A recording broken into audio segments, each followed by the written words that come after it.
Thanks, Karen. First, I'd like to thank Karen and Greg for making their place available, but not only making their place available, but to have the faith to do it for someone from like over another state who they know nothing about. So thanks very much, and it's a lovely setting. Just looking, it is a lovely setting to come to. And also a very great thank you to Kathy and Russell who have come down from Targo in central New South Wales. They've come a long way for this. So, and it just makes an enormous difference to me to have Kathy's help, and it makes an enormous difference to you. The extra, like I've done these things on my own, and at the end you just have an extra cup of tea at the end. But it makes an enormous difference to have Kathy's help and any other locals that can graft. Now, can anyone here graft? Now, Well, you've seen us yesterday, so. We can. No, we can't. you've got four grafters here. Now, we're running today on a bit of a schedule. We'd like to finish up on time and maybe a bit of help packing up, but we just want to get through it all quickly. A brief history. Some 30 odd years ago, a group of us in East Gippsland, Victoria, took an interest or tried to find out as much as we could about the fruit varieties that were grown in the pre-chemical era, because we thought they would be more suited to our organic agriculture than like today. When they're selecting fruit and breeding fruit, the breeding program, it's got a fairly big focus on chemical use. Any pests turn up, they just get sprayed, where the heritage varieties had to survive without the sprays and such. So we got into just finding out what we could, talking to the old timers, looking through a few old catalogues, and we were very soon surprised at the diversity that was once around. Like Goodman's catalogue 1914, it listed 194 varieties of apple, and at the end of it, they got this bit of a note. Growers will note we've considerably reduced our listing of apples this year. They had 100 varieties of pear, I think 113 varieties of plum, and about 50 each of apricots, peaches, nectarines, cherries. And the next thing we noticed once we sort of got into it, most of these varieties had disappeared. We couldn't find a record of them anywhere. So we started checking it out.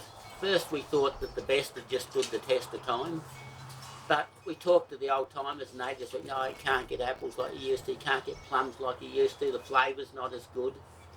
And what we soon come to realise, back in the early last century, we were a very self-reliant society. Like people had more time, more space and less money, so they grew far more of their own food. Now, Goodman's catalogue, in 1914 catalogue, it listed a variety of apple called a legal tender. And it just said it kept until the new season's apples come in, large red apple. They had others ripening at Christmas time, and basically others right throughout the season. So in 1914 you could have gone into their nursery, bought a dozen apples, and had apples for 12 months of the year without cool storage, pears for maybe 8 or 9 months of the year. And we soon come to realise that we were changing from being a self-reliant society to a consumer society, and less time, more money, less space, and everybody's running around making money rather than growing their own food, and just buying what was on the supermarket shelf. Cool storage come in, and 4 or 5 varieties could keep fruit on the supermarket shelf for 12 months of the year. So we soon come to realise that we were losing the horticultural diversity necessary to be self-reliant and necessary to live a low fossil fuel life. I read back then that it can take up to around 5 times as much energy in fossil fuels to get the food to your table if you just buy it from the supermarket is what it contains in food energy. And we felt environmentalism started with growing our own food, and we could see we were losing like the horticultural diversity necessary to be largely self-sufficient, which meant we were losing our ability to like live a low fossil fuel life style. And in addition to that, when the fossil fuels ran out, got scarce, or became more expensive, it would make food more expensive, and we were basically losing our ability to grow our own food for 12 months of the year. So we just got into it and searched around, found as many of the heritage varieties as we could, and started propagating old trees in orchards wherever we could get them. And like the next thing we found, we had to teach ourselves how to propagate. We had to learn to graft. We had to teach people how to graft. And then the other thing, rather than approach it with missionary zeal, we've got to save all these varieties, they can't be lost. We could see a lot of them had a lot greater advantages for the home orchardist.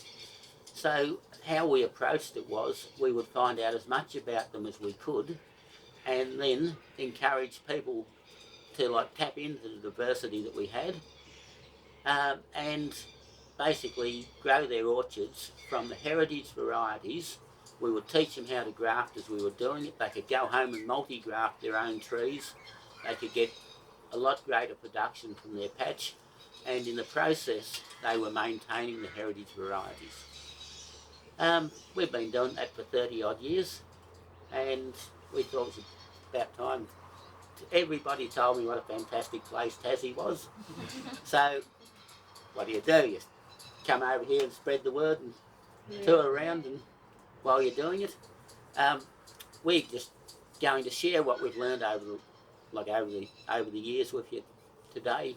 We're also going to share what we've learnt on running a network so you can efficiently swap stuff amongst you. Now, Kathy's been over there showing everybody how to collect scion. We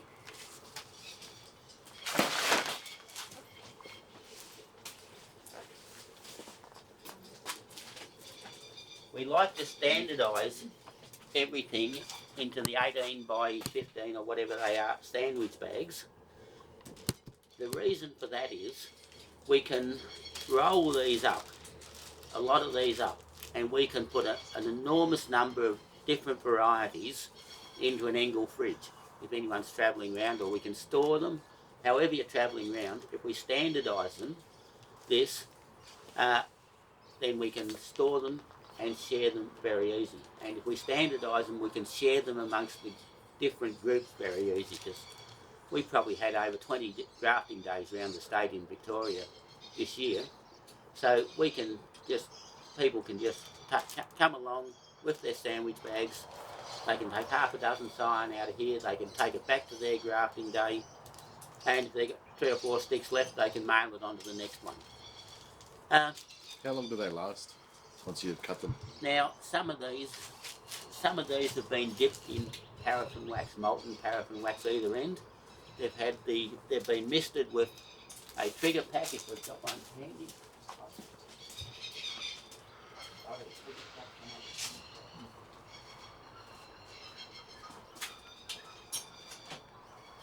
We can just have this pot of paraffin wax on here, just been on a gas burner, bring it up to just a bit above melting point, and we dip either end of them in it, and they will then last for probably 6 to 8 months, maybe even 12 months in the fridge.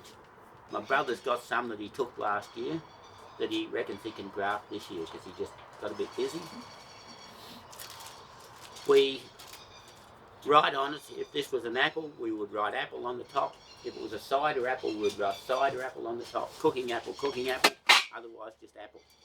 We then put the variety. If it was a Cox's Orange Pippin, we would write Cox's Orange Pippin on there.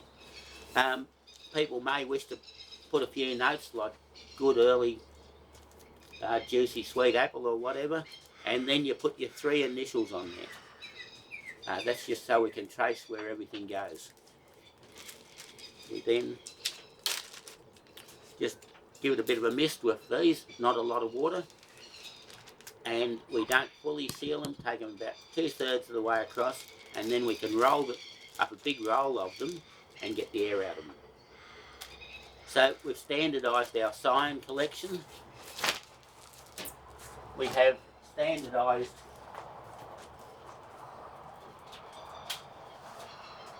what we do today. People come along and they select a rootstock if they want, or they select a scion. If, for example, they wanted a Cox's Orange Pippin, they get one from our collection, and we normally have like 5 groups of apples: apples A to C, D to G, E to whatever. So we normally have 5 groups of apples to divide them up. But because we've got much less scion here, we've just got 1 group for apples. Everything we have to do with apples, you get your scion, it has a white laminate. Whether it's cooking apples, cider apples, or just apples, the laminate will be white. And you then go to your rootstocks, and we've got about 5 different types of rootstocks there. And the apple rootstocks are like named with a white laminate. And we put together some ripening times information here for apples, for pears, for plums, but everything to do with apples is in white. Now, if you wanted an apricot or a plum, everything to do with the apricots and plums has a red laminate. Red, orange, Right. yellow, green. Now, when you get up, we haven't got plum rootstocks today. We had a bit of a mix-up. But if we had plum rootstocks, they would be marked with red. Pears, everything's in yellow. Peaches, everything's in blue. Cherries, everything's in green. And this is standardised amongst our groups. And we've got groups all around where I've been wanting to make this an ongoing thing. And if you standardise what we're doing, it would be very easy for you all to work within the groups. Yeah. And we really set out to learn as much as we could about fruit growing. We had a grafting day there back in 1990, and I rang up the rootstock supplier, and his name was Jim Rochford, not like we'd never met. I just rang him up and told him who I was, and I said, Jim, we want 100 apple rootstocks. We're going to have a grafting day. He said, oh yeah, no worries. Like at the end of the season, I've still got some left. And he says, do you want M7s, M27s, M26s, MM102s, MM106s, Northern Spy, ME793s, ME111s, like the group had just told me to get 100 rootstocks. So I then said, okay, look, well, give us a bit of a sales pitch. And he said, if you graft, let's say you grafted a Granny Smith onto an M27, it would only grow to about a 1.5 metre high. If you grafted it onto an M9, it would be maybe 1.8 metre to 2 metre high. Onto an Ottawa 3, it would be a bit over 2 metres, an M26 a bit bigger, M7 a little bit bigger still, MM102, like getting up around 3 to 3.5 metre. And so on, right up the range of sizes until you put them on the ME793s or the MM111s, sorry, and they're really big trees. We thought, right, we can now plan our orchards much better. And then he said, if you got heavy clay soil, they'll do best on an M7 rootstock. So if you got poor sandy soil and limited water, they'll be better on a Northern Spy rootstock, which has like good drought tolerance. And then he said that like the more dwarfing rootstocks, like the M27s, the M9s, that they need staking. Like you've got to stake them for life, otherwise they'll blow over. And he said also the smaller ones, rootstocks, haven't got woolly aphis resistance. So if you graft onto, we've got a rootstock.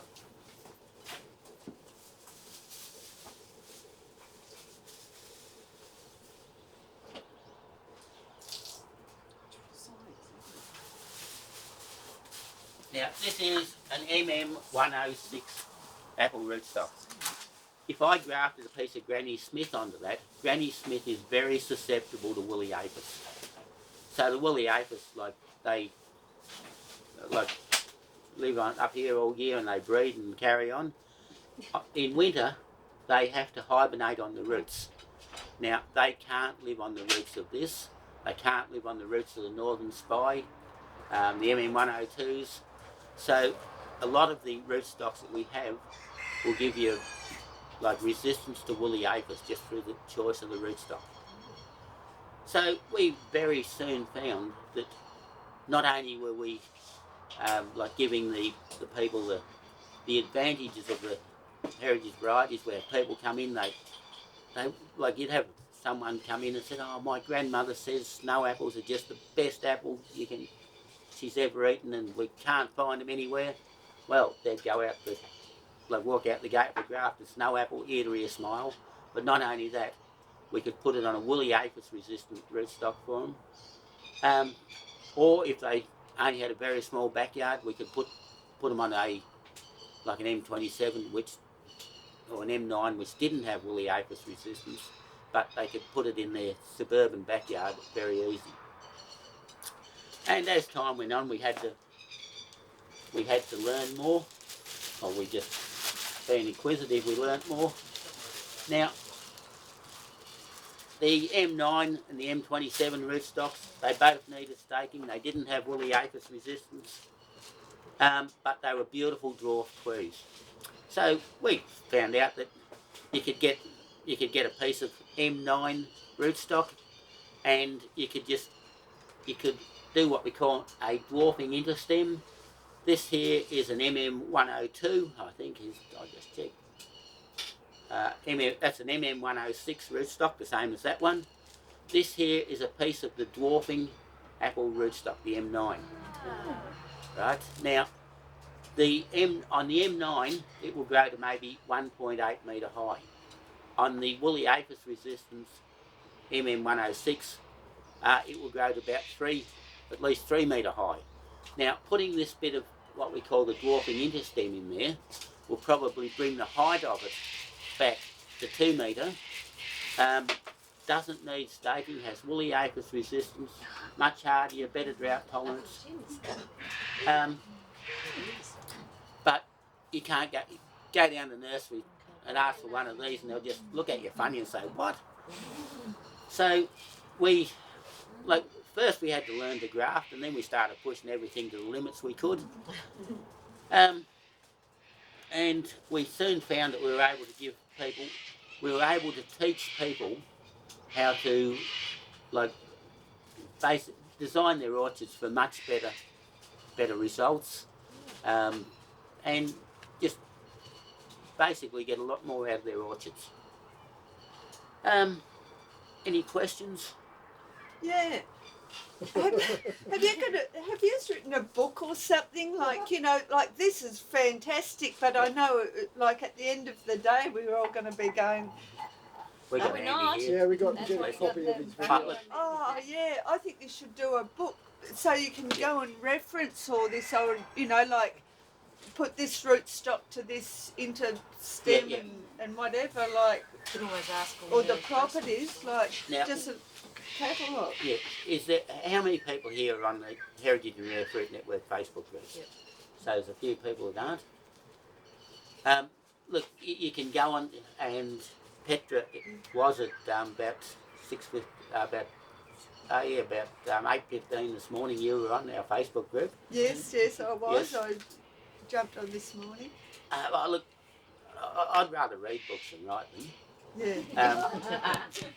Someone's got to write a few. Even if it's just a few I know it will finish up that thick anyway. Yeah. But We have a website, we have a Facebook group, and if you have a question, yeah. quite often people have a question, so I just put a link to our website. Yeah. So all the information's available if we look for it, essentially. Yeah, So Yeah. Because I reckon I'm just Petra just blown likes to have away. books there so she can read them. Uh, Petra just likes to have books there that she can Yeah, read yeah. them. That's one Yeah, of but those I things. always go back and reference stuff.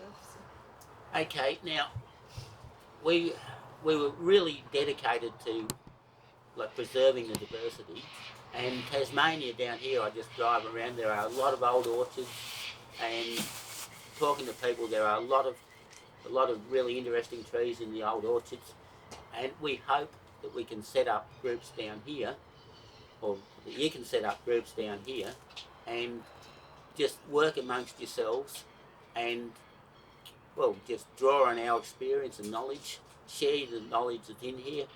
I travel around. Look, I learn a lot as I travel. I don't really get much out of books. I'd rather read it. I learn a lot from going around to groups like this, and I think 9 out of 10 people sit down and say, "Oh, look, he's come somewhere else. You shouldn't say anything." And the 10th person will say, "Oh, look, I do that differently." Respect your local knowledge. Most of the grafting workshops I've come to so far have had one or two people in there that can already graft. But if you can just learn a couple of basic grafts today and then go home and practice them, and if you want to take it further, just a simple workshop this time every year. Something I was out on the cherry orchard with David and Petra and Michael yesterday, and we were talking about grafting and how they should do it, and they were just giving advice to stick the cherry rootstocks in the ground and graft them next year because they graft much better if they've been in the ground. They do. We've changed a few things where we can get a bit of success grafting bare-rooted rootstocks. But the other thing which I didn't think to tell you yesterday, you can graft those rootstocks, stick them in the ground, and let's say 3/4 of them succeed and 25% fail. And you notice that this October, you can go out in October, take a stick off your tree, and do what we call green graft. And what amused me a bit about it was Alan Gilbert that really pioneered that. Like some others have added to what he did, and he was on Bruny Island for a lot of years. So we're trying to get through this today. What I'd like to do now, I'm just going to demonstrate a whip and tongue graft. A grafting knife, which is the same as the ones you bought, is flat on one side, and it has an edge on the other. Now, the first thing I did was took a fair bit off this edge that's got the fingernail grip on it. Can I just dash across, sorry? Yeah. So that reduced the amount of shoulder on the grafting knife. And then I just touch these up with a diamond stone. Now, I think Kathy and I both graft differently, and if we had 3 or 4 grafters here, which we quite often do, they would probably all graft differently. Now, my advice would be, in that situation, to have a look at all 4 grafters to see what suits you. I've got my way of doing it, and I'll just knife on an angle like such, in here, put it in, and this hand remains steady. The thumb at the back is to give me the control of the depth, and I pull the stick through rather than move the knife. Now, it's slower, but I've got more control.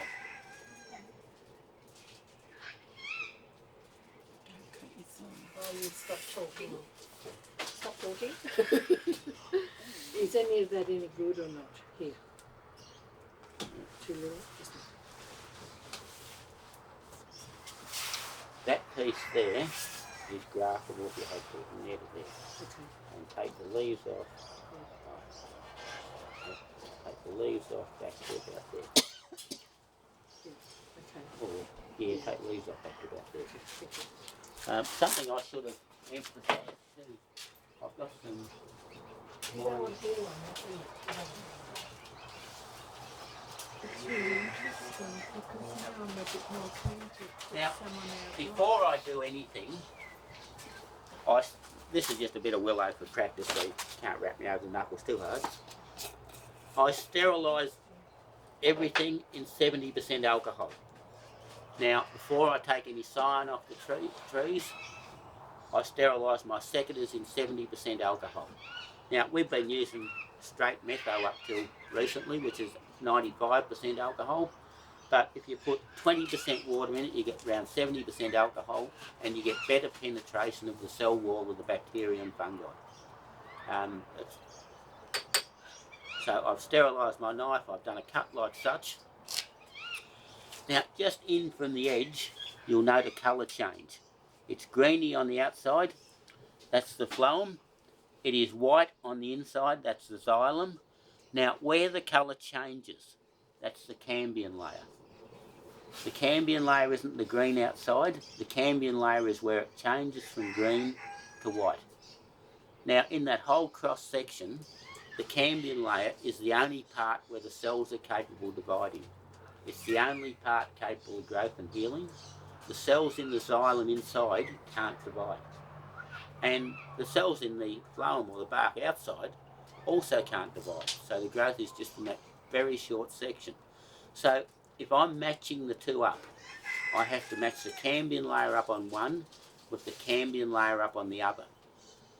Now, the other thing about the cambium layer is the cells in the xylem inside it are taking moisture from the roots to the leaves, and in the phloem outside the cambium layer, they're taking solution synthesised in the leaves down to feed the roots. So if we match the cambium layer up, we've sorted out the plumbing. We've got pipes that are meant to be going down matched up with pipes that are meant to be going up, and then we've got pipes that are meant to be going up matched up with pipes that are meant to be going up. So just, you know.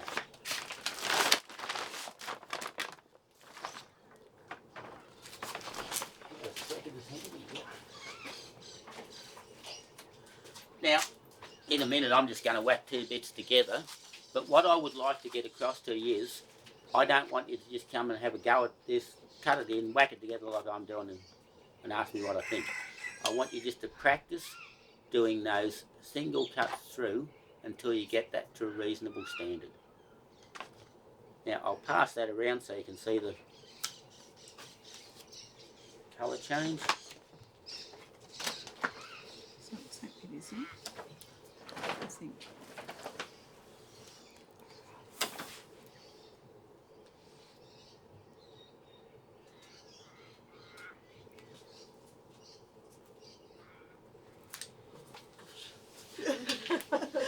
We went through this yesterday. Oh.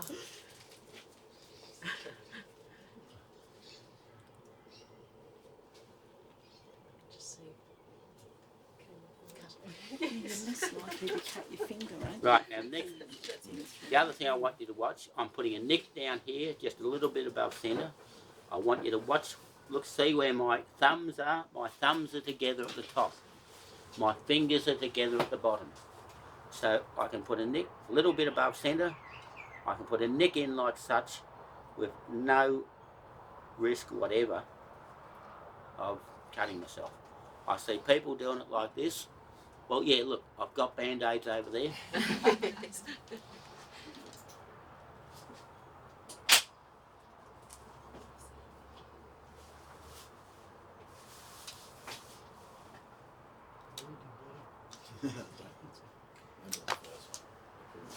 Okay, now when I say match the cambium layer up, if you can imagine the phloem or the bark on the outside being the same width on both these, then all I've got to do is match up that outside edge, and I've matched up the cambium layer.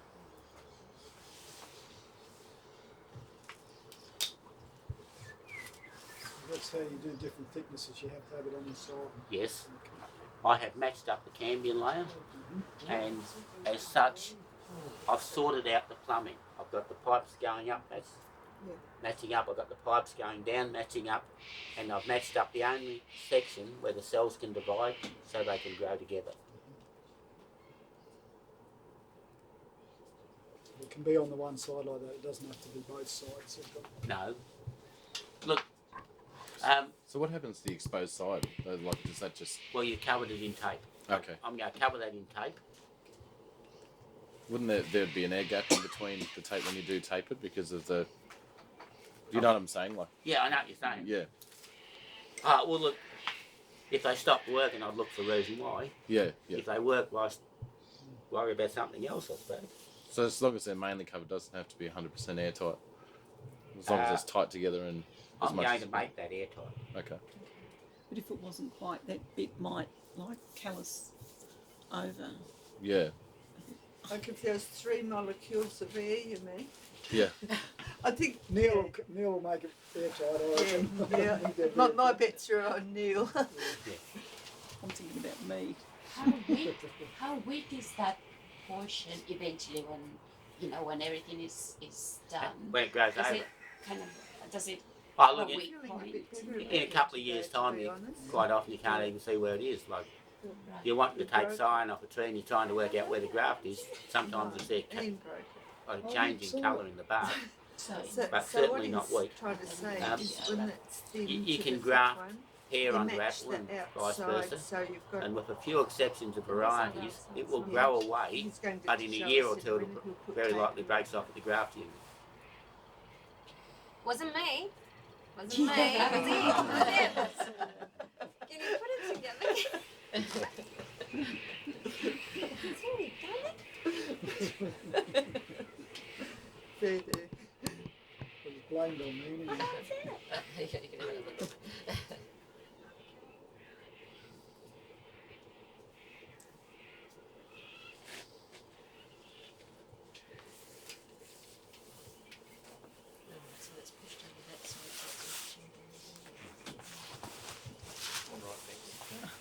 Okay, now, when I come to take this up, I go there a tail hanging out the bottom, and that's lost its alignment a bit. But as I'm taping it up, I just keep the perfect alignment. If it starts to go out of alignment, then I move it across as I'm taping it up.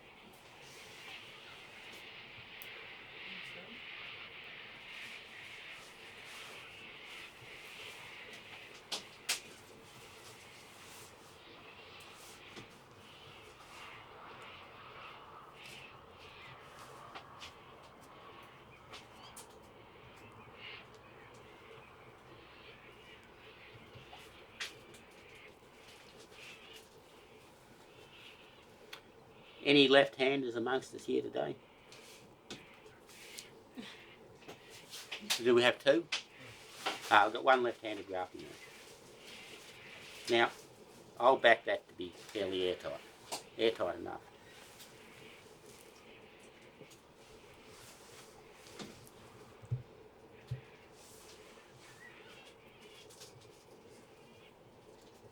I take that like it's totally airtight at the bottom, as much as possible with your 3 molecules of air in the middle, and then airtight at the top, and those 3 molecules don't count anymore. The main thing is I want that tape nice and tight and that squashed together on the side that it's going to heal on. So you do it firm but not too tight? If you blow up a balloon, Yep. There's a point soon comes that the more you blow it up, the less the air pressure inside. Because as the balloon stretches, it can't put the same pressure on, and same with that tape. If you stretch it past a point, it will put less pressure on it. So you put a medium amount of pressure on it, and you don't go too far over that. I know what you mean. If you overstretch it, Yes. it doesn't bounce back or anything. No. So I guess keep it total. Yeah, okay. Now, what I'd like us to do now is we've got enough grafting knives, I think, for everyone to have a go. First choice is the straight edge. I've got a couple of ring-ins there, which I'll probably grab. I don't want you to use the grafting knives you've bought today if you've bought one, because they haven't been sharpened. What I'd like you to do is just practice doing a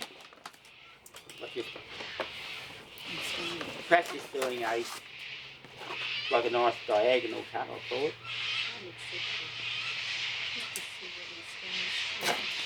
Right, when you get a half reasonable diagonal cut, then go to the next stage of joining them together. It's not.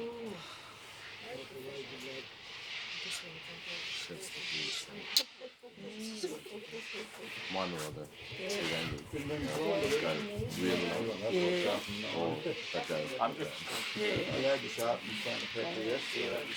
Got that to 9 to 10. Now, before you have a go yourselves, I'm going to show you one other thing. So, you know how there's just around, just on the inside of the bar. If you see me doing grafting for people, if they're not wanting organic certification, you'll see me putting a drop out of this eyedropper in there, and that is about that much of this red Clonex rooting hormone in here. Mix it up. Now, this is for striking cuttings, and if you put a cutting in here, in this hormone, the damaged edges very quickly callus over.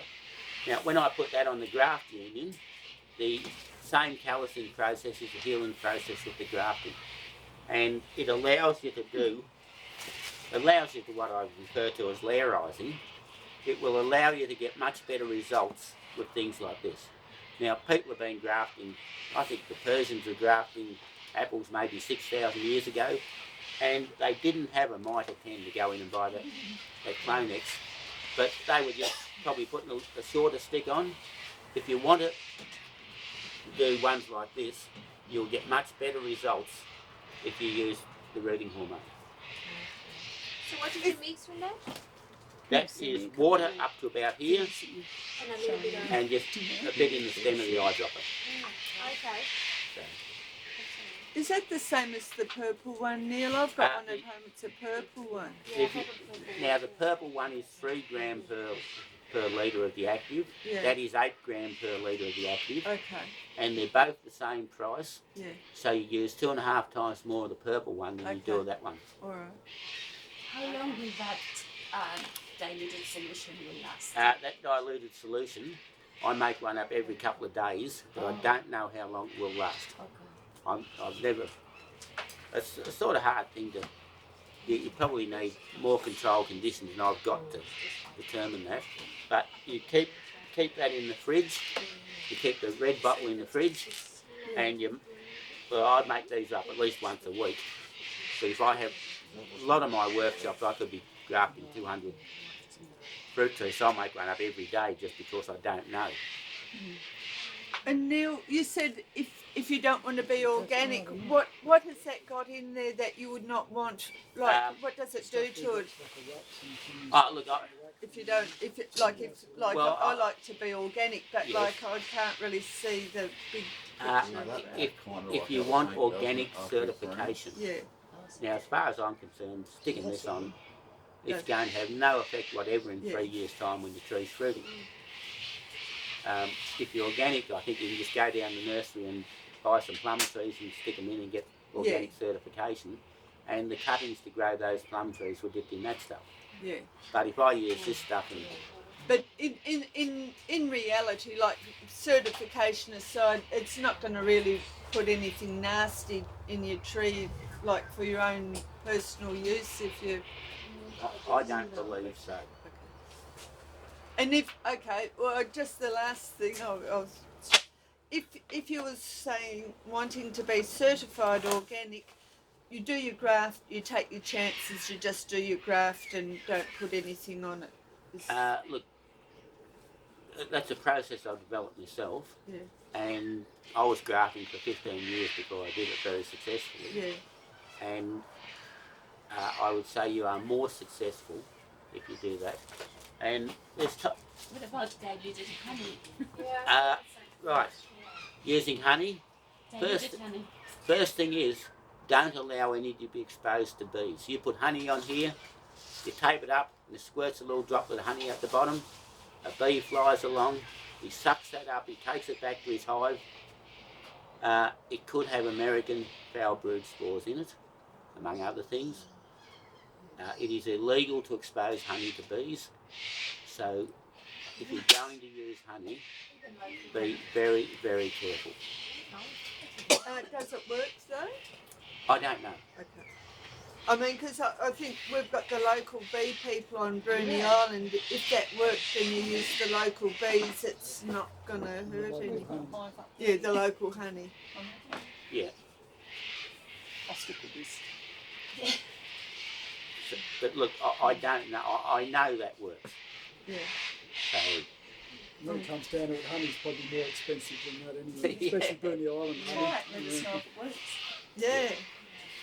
Well, I don't even know if anything I did will work yet. Well, I'll tell you in a couple of years or next year. After we've done 1,000 odd rootstock. would you all like to grab a bit of stick of willow and a knife and just, like you saw me just slice through them, tell you how to hold my thumb, pass it around. I just want you to, even if you spend quarter of an hour, just practice cutting away until you get that cut. So I might as well just use this one. Ah, yeah. Yeah, then one I learned yesterday. Do not want this. Oh, really? Knife on the easier it feels. Yep, and have your knife sort of angled upwards. Mine's too tough. I find the more you angle the knife, the easier it is. So you got it that way, it doesn't cut very well. If you pull it on a 45 that's back. very big. Actually bending that too small. No, that's good. Is it all okay? Okay. Oh, it's okay. Mine is okay. So do you sharpen just one part of the one side of the knife, or you sharpen both? The knife is sharpened on that edge. Yes. Oh, so you always sharpen only on one side? Yes, it's not sharpened on that side. Okay, okay. And is there any technique? Is there an angle that you sharpen it on? pull Or? the knife. Oh, I just sort of guess it. Okay. So just make it more sort of less slanted, yeah? Almost like, yeah. more angle you hold the knife on, the easier it seems to cut. So if you hold it up straight like that, it doesn't want to cut. But the more 45 you pull it back, the easier it pulls through the tree. Now, the easier it gives you a good cut. Okay, so like this. You're getting the hang of it, Mike. I'm trying. I'm doing better than yesterday. This one's not going to move. Right now. I'm just getting too long now. No, can I just... Yep. Right now. Oh, When sorry. you get towards the end, this is where you control with your thumb comes into it. So am I doing it right now? Yeah. Right, that's where my control, my thumb comes into that end. Yeah, so once you get down past halfway, you sort of like give it a little bit of a push up. Yeah. I need to stand right next to it and have it right. Is there a specific spot where you should start cutting from? Yes, you try and avoid cutting through a bud. But see how I've got straight edges? These are probably... Have we got that practice cherry wood up here somewhere? Where's the? Yeah, it's somewhere up there. Oh, you know where that practice cherry wood you were saying? Yeah, it's in the bag next to the blue. Our pot over there. Am I right now? But if you get it wrong, you can do it again. So like if you miss your cut, it doesn't matter if you start again and go. Yeah. But you shouldn't get too far, right? Oh. How's it going, Neil? Yeah, that's too much. And then you'll get used to it. And then, Done it. I don't like having it don't forget, you're not pulling the knife through. You're pulling this through the knife. Is there So an this and ideal, this stay the same distance. like obviously, so it's as long as and flat as you can put them Yeah, together? the longer you get it, the better off you're going to be. So you can do it on a real small one. The longer you get it, the more chances of success you're going to have with the tree growing. Yeah, but then if you go, that's too long. So I'd probably, if I cut it off at about there, you'd be in the happy spot. So you want you want the same length, top and bottom, but the longest 45 you can get on it. Yeah. Then both of them are going to have a lot more chance of meeting up. Yeah. So do you cut off the rest of the bark if you make it too long? Just start again, just go another cut slightly lower and go again through, yeah. Yes. Okay. Why couldn't we just hide that one? Like, just be safe. Because you need to, sometimes if you put the knife in, you need to push on this to make the knife go deeper or shallower. Now, the next thing I want to explain, you can see how this is slightly curved around here. Right, that's slightly curved. When I select my cut, I have a bud either at the back or at the front so that I get a straight cut. Now, if I were to cut through here,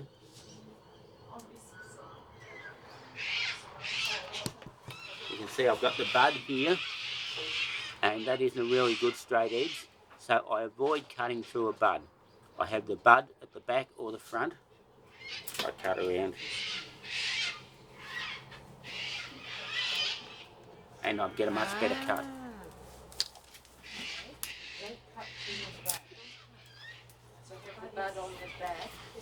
You can see the difference in the two.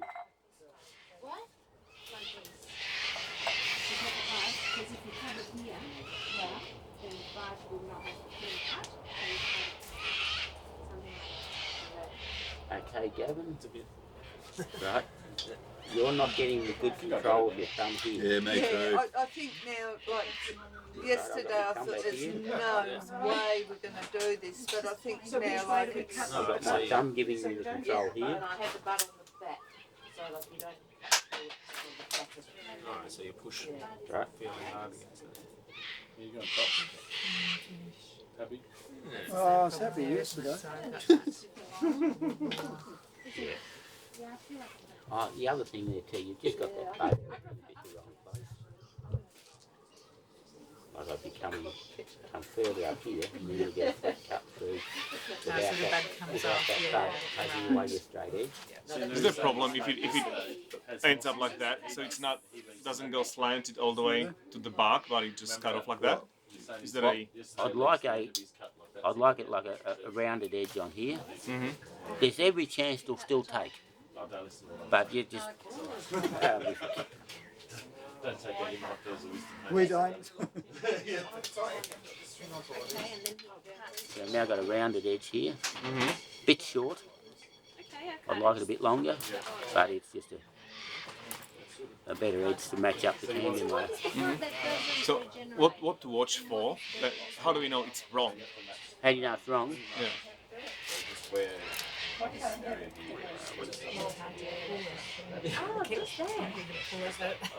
Well, that's the extreme. Have you been? It should be. It shouldn't have any daylight between there when you hold up the light. That's probably the main thing.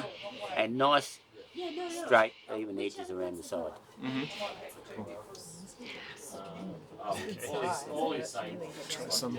like maybe he was splicing it. Yes, Can you use floral tape? yes. I've got probably The got plastic some floral tape? Because I tried to do with that one. And I think floral tape has got a little bit of glue, so actually sticks to the branch when you do the thing. Is that what you call it? Yeah, I think it is. Yeah, that is. Oh, that's not sticky. No. But I was going to say, don't tell them. Oh, okay. Because I've got some floral tape too. It's I've quite got adequate. that. And Quite adequate, and that's cheaper. is it? Yeah. What is that one? Oh, What floral was tape. it? Yeah, I think so. Now, when you do the little cut, you have to be really careful, don't you? No, you don't have to care. It's the least done properly. Because if you... It's the one with zero risk of cutting yourself. What? But thumb together, things together, I cannot cut myself. How deep should that cut be? It will make a difference. Uh-huh. Just like half a blade, yeah? Yeah. I actually worry about cutting myself sometimes doing this, but I've never really done it. But I worry about it. I do. You've never cut yourself? I've had 2 very small nicks in 35 years. No way. Is there a length of that cut you're aiming for when you cut it this way? Is there a good thing that you can know? Oh, this one is a good one. About because 25 mil I'd go for. 25 mil. But Like this big. this That one would be here, more successful, eh? this one here that I passed around, I'd like that to be about 50 mil. Uh-huh. It's the seed. Just because it's got a lot more. Okay, so you need to have more sturdiness, yeah? Yeah. It is. So, So the length of a cut is about 25 mil. And 25 mil. 25, I'd and be the happy. one, the little slit backwards is like 5 mil, yeah? The little slit in it, Yeah. probably 6 to 7 mil. for example, with this middle one, you don't let any branches grow from here. You Don't just let any always branches don't let any branches down below here. down below that one. So if they grow, you just cut them off? Yes. Okay. Cut another piece of jump to the side. Great. And if you can squeeze them together. I'm not getting this right, am I? Is it? Well, just show me how you do Oh, it. sorry. I'm very scared of having my finger here, so I've been just trying to do it like that. Yeah, well, I can't get it right. I can. No. Are you? I'm from I know, Slovakia. just swap me left hand. I can get a level. Okay. Yeah. So Right. left-handed. To cut away from myself. Cut I've away. got to swap to my left hand, so I've got the thing on the right side. Right now. Alright, there we go. Thumbs together at the front, fingers together at the back. Cannot slip. Thumbs together, fingers together. And then he'll Cannot slip. so he only has to pay for that Oh, once. damn shame that's not If you want one I packet think we should take it. You've done such a good job there, Gavin. Go a bit deeper with one. Yeah, that's where. The main problem we had with that was that you previously had the cut through there. Yeah. Otherwise, it would have been really good. But it would still take. Postage or transport or freight or whatever, yeah. Most questions on what cross-pollinates with what is as easy to answer as that. And in many instances it comes down to the Latin name, like your cabbage family in particular. You just work on genus and species. If they're different genus and species, then expect them not to cross. If they're the same genus and species, expect them to cross.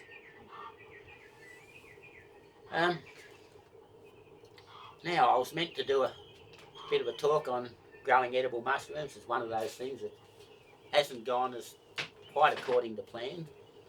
But you can see these have had holes drilled in the top of them. Put these, that's a bit of shavings from black wattle. That is your bird seed from the pet store. 1 cup of this bird seed and a bit over half a cup of water in here, and then in the pressure cooker for 15 minutes. Now you do that before, like an evening, you get up next morning, the lid is still on the pressure cooker, it's sealed nice and tight, but it's cooled down. So you quickly take the lid off the pressure cooker and maybe stick a 50-cent coin over the whole of these. You might have, say, 8 in there. And then you get a funnel, or the funnel with the end cut off it. And this is shiitake spawn. You would just get that in there as quickly as you can so that it's not, minimise the chance of other airborne fungal spores going in there. And this stuff here,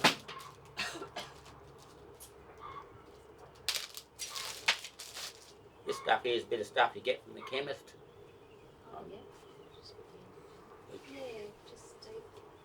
Which you've got in hand because you've cut yourself after the grafting. No, this is too expensive. You just get the Band-Aid. You just tip the mushroom spawn in there as quick as you can. Anyone here been to a mushroom growing course? No. Okay, I went to one about 3 months ago, and we just multiplied white winter oyster spawn in the litter, the pelletised newspaper. You put that after you put the mushroom spawn in there. You just put that over there, and then a bit of insulation tape around the whole lot to keep that together. Keep that in a warm spot for maybe a month, and that will colonise that whole lot. In the traditional way of doing it, you put dowels in here, and the shiitake colonises the dowels, and you drill holes in your log, and you stick your dowels in, then you cover it with beeswax or like melted paraffin wax. What we're looking to do, and we just colonises, drilling the holes in the log, and then just filling the log up with this stuff after it's been colonised, and a bit of newspaper, and then paraffin wax or beeswax on top, and that will save one process in the So what do you inoculating mean? your logs. Drill holes in the log. Just get a drill and drill holes in the log. And A log, like a wooden log. Yeah, like get a bit of shiitake means oak mushroom. Yeah. So get a bit of oak or get a bit of. There's a number of ones like different trees that the shiitake will colonise. There's a number it won't. But that's. I'm just keeping it simple today. I don't want to go into that in part because I don't really know. But just trying out the different logs now. What would be just fantastic if you had little groups forming around, or if we did this grafting heritage preservation within existing groups. So I'm just suggesting a few group activities. That cost me about $42 to get landed in Tasmania or whatever. So if I want to inoculate my shiitake logs, it's going to cost me $42. Now, this rocks up. You could make up 50 of these jars and 50 people could inoculate their logs for the $42. So it is something, an excellent group activity. You can multiply this up 3 or 4 times and then it tends to mutate and lose its viability to a degree.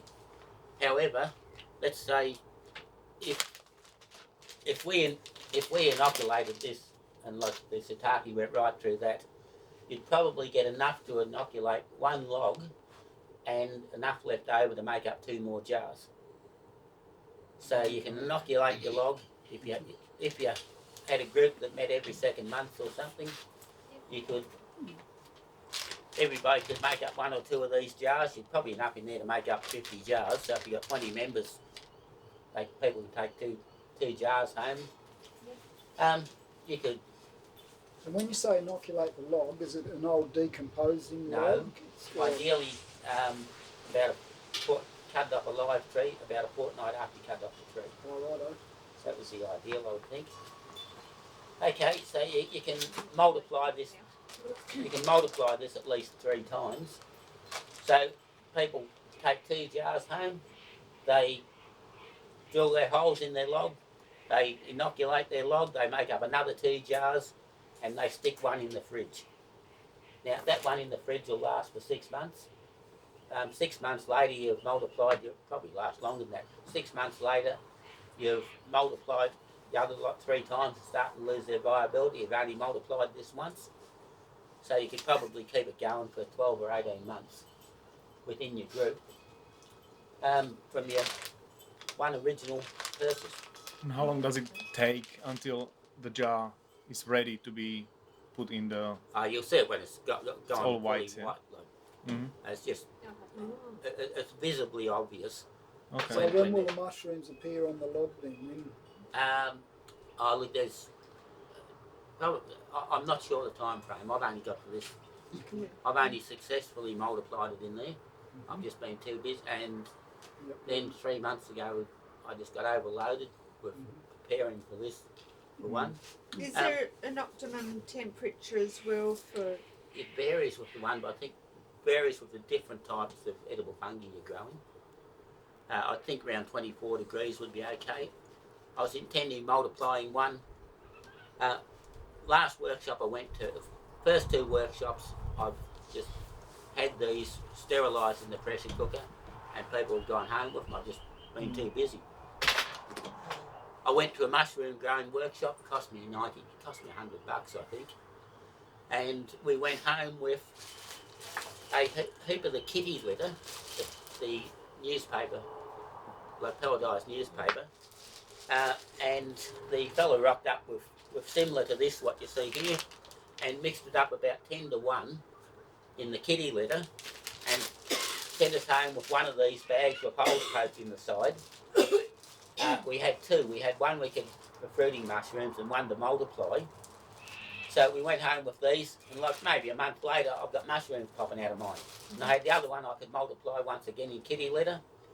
But I don't want to be spending the rest of my life eating mushrooms that have been grown in pelletised newspaper with all the... Like it was before the kiddies had used it, so... But I still don't want to be spending the rest of my life eating mushrooms that have been grown in pelletised newspaper with all the chemicals in it. So what we did as a group, we had our bag of stuff similar to that. we sent people home with bottles like this to colonise it, and we suggested they try different things. I made up some with sawdust, good clean sawdust. I just put it in a boiler. I put a bit of straw on top of it, stuck a couple of bricks on it, filled it up with water, boiled it, and then while it was still boiling, I put a metal garbage bin lid over the top to stop fungi falling into it. Then next morning I got up, I had a cardboard box about this by this, which I put in a plastic bag. I filled it up with the sawdust, and I mixed my bottle of colonised this through it, leaving enough to make up another couple of bottles. And like a month later, I had mushroom coming out of it. Now, I did another one with, I just boiled some straw, and once again put the lid over it, and I mixed that in with the boiled straw in the little cardboard boxes in the plastic bags. And once again, like a month later, I had the white winter oyster mushrooms coming out. I made up 3 of them. How long do they last? How many flushes to get out of them? I don't know. People were continually doing me good deeds, so I said, "Here, have some mushrooms." And I still haven't really had time to follow them through. But as a group activity, I think it would be a very good group activity. Yeah. I tried to grow shiitake before, and one thing that with logs, which is a bit of a problem, is that you must make sure it doesn't go dry, because once the bark peels off of the wood, it's ruined. It's not gonna work. And another thing that was there was that it needs to go through a cycle of freeze. So you have to submerge those logs in the water, in the cold water, for a couple of days and take it out, and after that they start growing. Oh. Yeah. Before inoculation. Well, you inoculate it and you leave it there until the spores get through the wood, and then when you see it's ready, you put it through that freeze cycle. Yeah. So that was a bit of a bummer there. So I think I didn't have any success with it because my bark dried. So that's just, yeah. If you decide to grow shiitake, make sure you just put them in the shade, no direct sun, and has to be sprayed with water every couple of days. Okay. Yeah. Now, for a couple of bucks, you can take home as much of this shiitake spores what you put in there. I was asked before too about why put the holes in the top. Why not just open the lid and tip it in? I've done that successfully, but this is better because it can breathe. You've got to have the lid a bit loose. But if you haven't got the technology to whack holes in there, just basically lift the lid and tip some in. I have got some jar there that's those preserve jars with the lid that you can take the middle of the lid out. Yeah. Could you just put like a cloth or something, or that's too much for Well, them to first breathe? off, can you sterilise? Will they go in a pressure cooker? Yeah. Yes. It's like a glass with The a metal lid, but that is that preserving ones. the whole top of the lid comes out. You know? The Got a preserving hole. jars, they've Yeah. got the ring around the Yes, outside and the the spring flat on the bit top. separate. Yeah. Yeah, could you take the middle off and just... No experience with them, but I think it's great when you have a group activity like this and learn within the group. Yeah. I'm just wanting to get you interested, basically. Oh, we're already interested. That's Yeah. good. That's good. We're almost neighbours, so Yeah, we need to catch up. Yeah, so look, give us a couple of bucks and you can put a heap of that stuff in and Thank you. take that'd be some great. home. Thank you. I had hoped to have some other stuff here, but I couldn't sort it out. Neil's problem is he's just one person. Yeah, my mum should have had twins. But yeah, look, things like white winter oyster, which I haven't grown the shiitake yet, but white winter oyster and grey oyster, very successful. Okay. Can you just, that first one with the bird seed, it's a Yes. cup of bird seed and half a cup of water. You let that soak first before you put your... No, straight in the pressure cooker. That one has Oh. soaked because I had one left over and going in the pressure cooker. So I that couldn't goes get in them the all pressure, and then when it's cooled down, then you put your Yes, inoculation Yeah. in. you don't take the lid off the pressure cooker till it's cooled down. Yeah. So next morning you take the lid off the pressure cooker, and I can fit 6 or 8 of these in the pressure cooker. Yeah. So as soon as you pull the lid off the pressure cooker, just drop a 50-cent coin over the hole, and then just go around each one of them with a funnel. I had the funnel of the stem cut off it. Yep. Sat on top and just fill it up, give it a good shake. Yep. Yeah. How much water in the pressure cooker? Just I would so it doesn't go dry. Mary, and the Adji jars that you're talking of, the hole would be too big. Oh yeah. Because it's almost the whole size of the top. Yeah. And So it's in too the big. jars, you also put a little bit of water. No, that like in those jars. That's Just what. the seed. Pardon? Just the seed. And half. Yeah, a little bit over half, just a smidgen over half water. So that the seed swells up or Yes, yeah. and they can go straight into the pressure cooker. It doesn't have to soak. I'll probably make up some more tonight. And so, how much of the mushroom culture do you put in each? Oh, what you can squeeze in there? How much, right? So you'd fill that up to here with the mushroom culture stuff. If you can get in there, yeah, Okay. and then shake it up. What does it look like, mushroom culture for oyster mushrooms? Look, just no different. That's for shiitake, right? Is it? It's the same for oyster. Yeah, I couldn't Oyster pick the mushrooms. difference Mm-hmm. on them. And if it goes green when you've been infected with mold, and chuck it out. Yeah. And so you pour it. It's yeah, okay. Can you mix it with water and pour it like that into it? Or not really? I wouldn't recommend it because of infecting it further. You get it in there as quick as you can, as clean as you can, Yeah. to avoid infecting it with other fungi. Okay. So this hasn't been in the pressure cooker. That's No. why they've shot. When they've been in the pressure cooker, they won't grow. I don't think they will. Yeah, okay. No, that's what I was thinking. Otherwise, they'd grow, and they might chuck out the mushrooms or whatever. No, I couldn't get all the jars in the pressure cooker. Yeah. And so with oyster mushrooms, when it's all populated, when it becomes white, you just put it in a bag and take off that sticker off and just wait until you get mushrooms. Is that how it works? Like what I would do, whatever resources you got locally. Like I was able to get a heap of straw, so I just boiled the straw up and mixed a jar of that in with the straw, and next thing you know, had mushrooms everywhere. Now, how many of you are growing legumes in your garden to fix nitrogen? Oh, worms. No, legumes, beans. Yeah, I've got a few green cover crops. Green manure. Yeah, did you know that they fix nitrogen in association with symbiotic bacteria, and the bacteria isn't normally in Australian soils for the legumes we grow in our garden.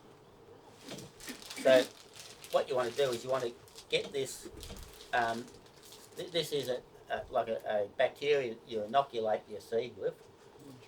This will do broad beans, peas, or normal beans. So they have to be chemical free. Like you can't have them with that pink gunk on them or whatever. So you just soak them overnight. You mix this up into a bit of a paste, and then you just give your bean seed or your pea seed a good swirl round in it, and then you plant them in the garden. Now, once that will introduce the bacteria to your soil, and they'll last about 3 years without a host. So you've just got to rotate the peas or beans through there every 3 years, and you're welcome to take a couple of bucks. You can take as much as you fit. Oh, yeah. And what is the name of the product? Nodulene. And where would you buy that from? I bought this from Elders Elders. in Launceston. Now, So if I have already sprouted my beans, whatever, is it alright to dilute it and put it on the I would think so, yeah. on the soil? Okay. Because Now- I've done a lot of that. You want a calcium ratio. Calcium to magnesium ratio in your soil is somewhere around, I think it's around 3 or 4 parts of calcium to 1 part of magnesium. You can send off $40 or $80 or whatever somewhere and get that tested. What I've done in the past, I've just planted out a patch of peas or broad beans. I've marked off a section maybe 800 mil long. I put lime on it, which is calcium carbonate. I put another one with dolomite, which is a calcium magnesium combination. And I've planted the inoculated pea or bean seeds in there. And when they're getting near mature, dig them up and see which one has the best nodules. that will tell you, that will give you, if there's a noticeable difference, then that is a good indication of whether you should be putting on lime to increase your calcium to magnesium ratio, or dolomite to reduce your calcium to magnesium ratio. And there's, I've got a bit of lime, but I think and dolomite in the back of the ute, which you can have for $2 too. But I think we're going to be running out of time. Can we run out $2 as well? Yeah. I have to take out a mortgage. Yeah. I'm just going to quickly take a photo. They probably have it at Roberts or whatever it's You reckon? or Hollanders or something big. Hollanders, yeah, I don't know. Servac might have it too. Yeah. That's a good way of knowing what's going on in the orchard. Treat a couple of beans and just see how it's going, like, you know, with the nodules and that. But I think we've got too much magnesium. We've got too much magnesium. Yeah. But that's the whole point of doing all of the ag line treatment we're doing, because that increases our micronutrient uptake as well. Yes. But he's had the soil tested, so he already knows. We're high magnesium out there. But Yes. yeah. Yes. And I think if you try that, it will be obvious if you put the two in, you will get better nodulation with the lime than the dolomite. Right. Now, we were discussing the espalier before over here. Traditional way of starting an espalier is like you graft it. Let's say you graft it down here, and next year it grows up here. You cut it off here. That one goes out there, that one goes out, that bud goes out there, that bud goes out there, this bud comes up here, next year you cut it off, and that bud out there, that bud out there. And like after doing that for about 4 years, you've got your espalier started. You've got your 4 laterals trained. What we can do, we can put, like, graft 4 bits down here, 4 bits down there, and do 4 years training in like 20 minutes if you're not yapping too much. I'm looking at your face. But the other thing about that is if you do it the traditional way, what you end up with, you've got one variety of apple on your wall, giving you 10 times as many apples as what you can use over a month. We can put one up here that ripens like from Christmas to early January, one from early January, late January, Wow. so forth. Then down the other side you can have the later one, so you can swap your bird netting over. Now, I just want to demonstrate. I'll demonstrate how we do that. Where's the bagger? Going to do what I call a bark graft. Do you want some wood there? Or have you got I'll whack a bit off this, I think, thanks, Kathy. You're right? Yep. Yep, okay. Right. This is my scion, and we select what we call our lead bud. That is the bud on the end.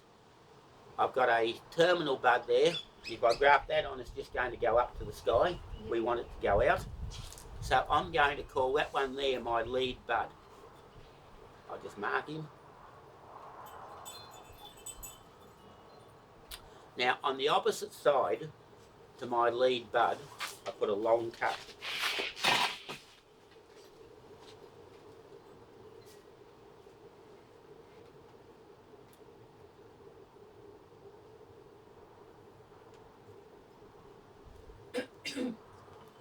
And on the same side as my lead bud, I put a short cut.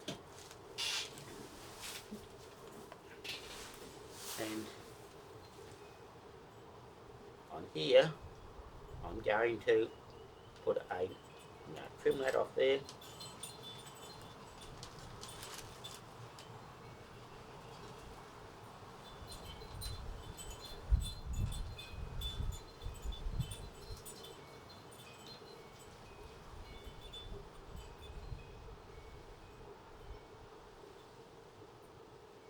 Nice long cut like that.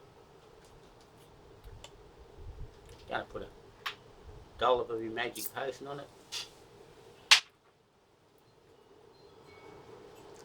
you weren't going to chop the fingers off before, you certainly would. What's the name of that type of graft? I was calling them an approach graft, and then I was having people get stuck into me because it should be called a bark graft. Okay, now when I tape that up, once again we have to match the cambium layer up on at least one side. And if you want a 9 out of 10, you've got to only go in deep enough so that you can match the cambium layer up on both sides. Now I haven't got that perfect, I was yapping, but you can see when I tape that up, I've got what I marked as my lead bud going near the direction I wanted it, and I can come down either side, putting 4 or 6, 5 down either side, and you've got what we term an instant espalier. Now, there's a number of things with that. One is that we save 4 or 5 years. Now, the other thing is, if you, like, let's say you've got 20 people in your group, and one of them can do that. It's easier than it looks. That is easier than you think. Now, if one of them can do that, that transfers the skill requirement to that one person. He sits there, shut and hand them out. And the other 19 people that go out the door with the espalier in their hand, they don't have the same skill requirement to start all your laterals going in the direction you want. So how many of those can you do when you first start out? How many of those grafts could you do on one? I think I've done up to 6. But how you want a good rootstock? Can I do a cherry? 6 either side. Can I do a cherry? Yeah. Now we've got your rootstocks, David. Yes. Oh, well, look. I'd love to know how to do that with a cherry tree. Wait on My that. cherry tree is just one stick. In the green bag there, Neil. So if I can put it That'd be sideways. magic. Yeah, that would be great. But they tend to grow leaders anyway. Yeah, but mine now is 2 years and she's Depends on just the one variety big as stick. well. You can always put small slices above your buds, and that'll start Start the same process. branching out Is it? branches. Yeah. So you just put a cut above the bud, about Yeah. just like With a straight hacksaw across. blade or something like that. Yep. Just a shallow one. with a hacksaw blade. He was saying yesterday I was better off with a 3-sided file, like a triangle file. Yeah. And you just put a nick in it with your file, and that'll promote Break through the growth bark out layer. sideways. And then it'll just go off. I've got to grow here, and it'll go out. Oh, well. Just above the Above the bud, yeah. So you got a bud there, put a small Now- slice in it, and then that'll promote growth outwards. Wow. What I've passed around is how I would do apples, pears, and quinces if I was doing it. And what I'm about to pass around now is how I would do cherry. So we need your special spray. GA, gibberellic acid. So you'd put the little nick, you'd spray it. He and can't then back that up. He hasn't tested it yet. No, I haven't tested it. I've only seen YouTube videos It's on it. it's work in progress. According to Google and YouTube. Yeah, according to YouTube, it works. That little nick Yeah, look that up you cherry did on the leader, cherry whereabouts blossoms do and you GA. put that There'll be a for video on direction how to you do it. want to grow? I'm going to cut it off. I'm going to then It's a prune natural this. plant I growth just left hormone. that on Yeah. so you can see what I'd chosen as my lead It's like bud. this on steroids. Oh, okay. A lot more. And what I would have Last done, year when we I sprayed, would have cut that off we were there. using 50 grams And my per lead bud hectare. is now going in the direction I wanted. So I just left that on so you could see which one I'd chosen. So 50 grams So for the lead 500 bud I've litres. now got the lead bud coming out here. Yeah. Okay. Now, you asked me about cherries. Yes. Now, your stone fruit, your pome fruit, like plums, your pome fruit, quinces, apples, pears, they can handle having their branches laid out horizontal very well. Now, your stone fruit, quite often it is better at 45 degrees, a fan or a cordon. So, we are going to do the cherries differently. I'm going to pass a chip bud around now. It's actually apple into willow, which won't take, but it's okay for demo.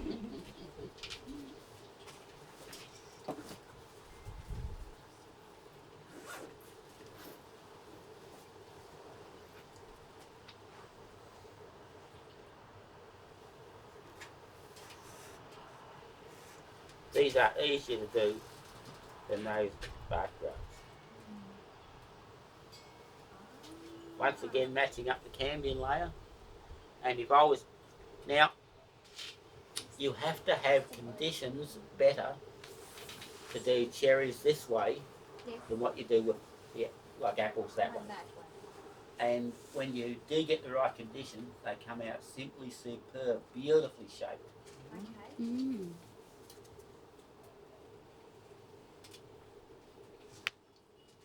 So So you just put the bud in and the bud takes off.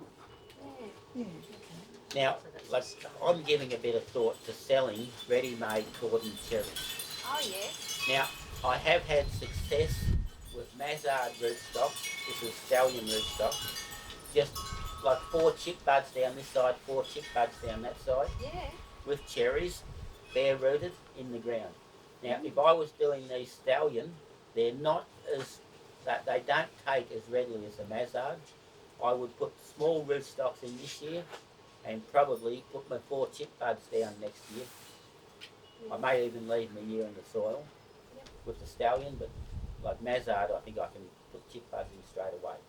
Your scion and your rootstocks have to be in perfect order for you to get those to take. Okay. But once they are in perfect order, When you take the bud, when you tape it, did you take them all, or do you need to leave a little bit for them to breathe, Like the or little end of the bud, would you leave that out? or to you get just We could just go If you on want- putting in buds on But the, that's around the what I bottom. just now chip budding, you would normally put one of those little buds down here, even at this time of the year, but they tend to be more towards December, January, February. You stick your chip bud in, you tape it up, and you leave it till next spring.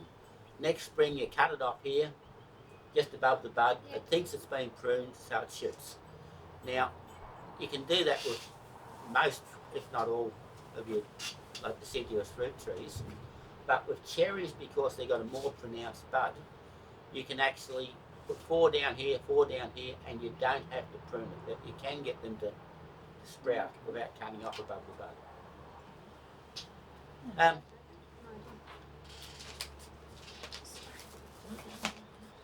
Right, I've got my apple here.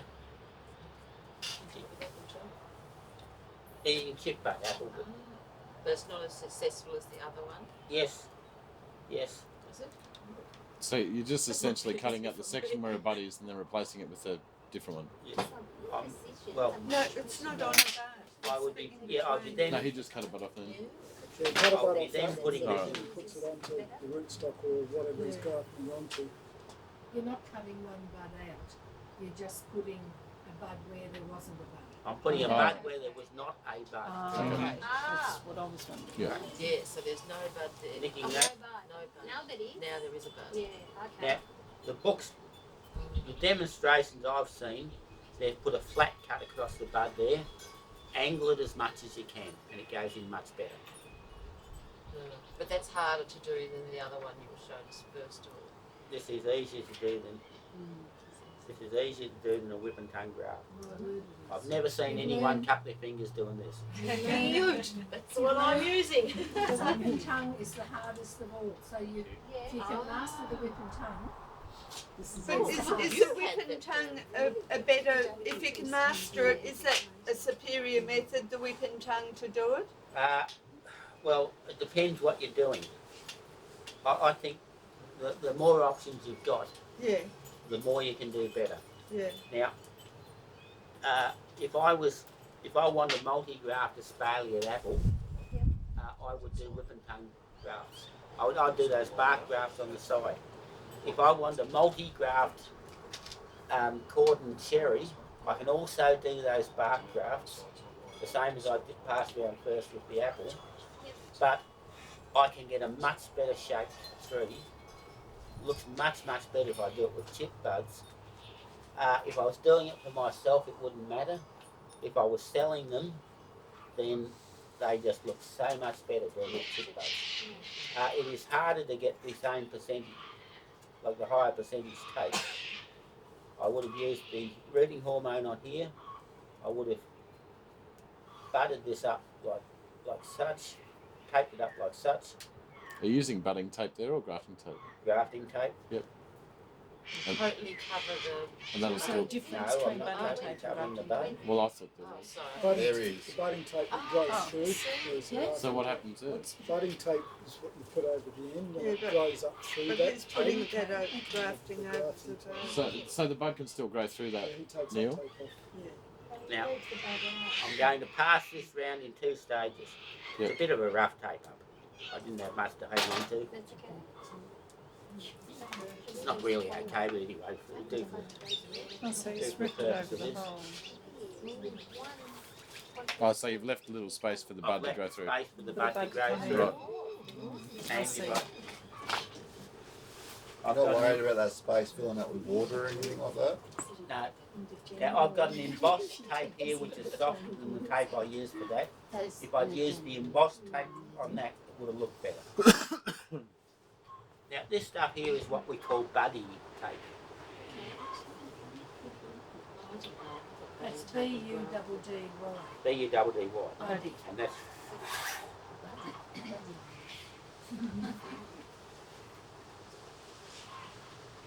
now these are about 50 or 60 bucks a roll. So rather than you're all welcome to go out and buy a roll, that's up to you. But I will send you home with a small bit for you to have a practice with. And so that's what you use to do the buddy to do the. So what's the difference between those two tapes? The difference, Yeah. Why would you use one and why would you use the other? this is very, very soft. Damage is easy on the side too. So. Mm-hmm. So what he was telling us yesterday is when you do the ends of the plants, the buddy tape, the tree can go through it. Oh, okay. This might be one I want. So that's buddy. No, that's grafting tape. So you have to leave a window for that one. This buddy tape doesn't handle abuse. It's been getting a bit of abuse bouncing around. So don't swear at it. Well, not that kind of abuse. Pardon? Don't swear at it. No. So Neil, where do you get this tape from? Look, just get on the internet and check it out. I can't tell you. It's a secret. Oh, somebody else got this for me. If he tells you, you'll have to kill Just jump on the Facebook gardening thing and say, does anyone know where to get buddy tape from? Except Okay, all the now, mainstream stuff. I then put a bit of this buddy tape over that bud. That totally encloses it and it will grow through it. Now, I can put me 4 buds down either side of the cherry and there's a very good chance they'll take off.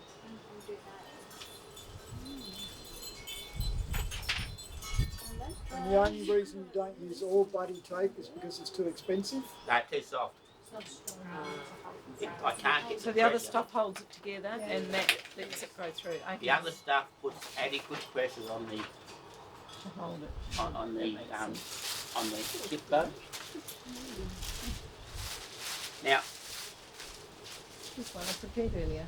that is one I did at the last workshop.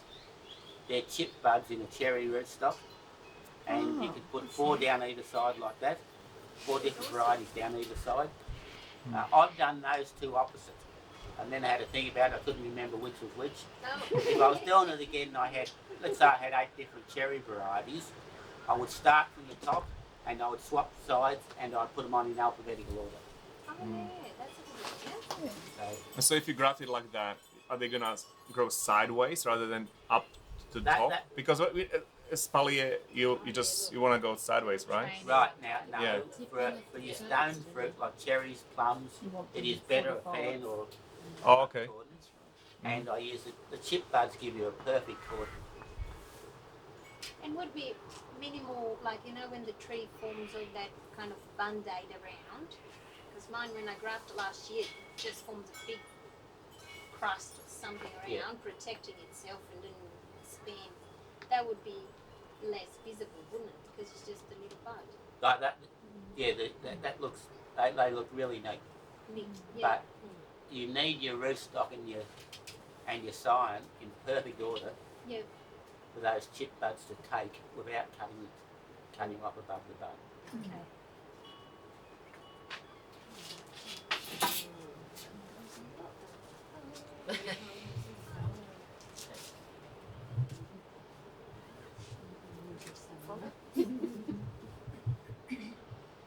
Grafting avocados, that avocado sign locked down. Just over there, I think. Yep.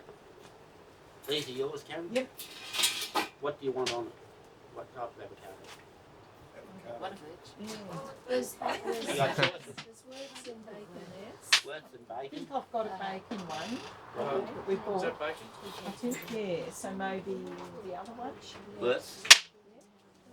The words is the green one. Is it the really green one or the black one? Bacon. The words is And the so you might know where the Is words the dwarf one? The woods is the little one, isn't it? Yes. Just take a photo with your camera. Sure.